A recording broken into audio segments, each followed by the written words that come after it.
டெல்லியில் நடைபெற்ற விரிவான ஆலோசனைக்கு பிறகு தேர்தல் ஆணையம் ஆர்கே நகர் இடைத்தேர்தலை ரத்து செய்துள்ளது. ஆர்கே நகர் இடைத்தேர்தலை ரத்து செய்ததற்கான 29 பக்க காரணங்களை தேர்தல் ஆணையம் வெளியிட்டுள்ளது. தேர்தல் ஆணைய இணையதளத்தில் வெளியான விரிவான அறிவிப்பில் கூறியிருப்பதாவது: அரசியல் சட்டத்தின் 324வது பிரிவின் கீழ் ஆர்கே நகர் இடைத்தேர்தல் ரத்து செய்யப்படுகிறது. வருமான வரித்துறை அளித்த தகவலின் அடிப்படையில் தேர்தல் ஆணையம் நடவடிக்கை எடுத்துள்ளது. ஆர்கே நகரில் ஏப்ரல் 12ஆம் தேதி தேர்தல் நடைபெற இருந்தது. வாக்காளர்களுக்கு பணப்பட்டுவாடா கொடுத்தது குறித்து புகார்கள் அடிப்படையில் தேர்தல் ரத்து செய்யப்பட்டுள்ளது. நியாயமாக நேர்மையாக தேர்தல் நடைபெறும் சூழல் இப்போது இல்லை.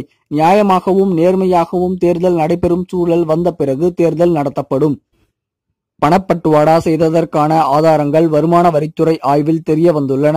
மக்கள் பிரதிநிதித்துவ சட்டம் 1951 பிரிவு 21 தேர்தல் ரத்து செய்யும் அதிகாரம் உள்ளது. அதற்கு முன் அரவக்குறிச்சி, தஞ்சை தொகுதிகளில் இதே நிலை ஏற்பட்டது.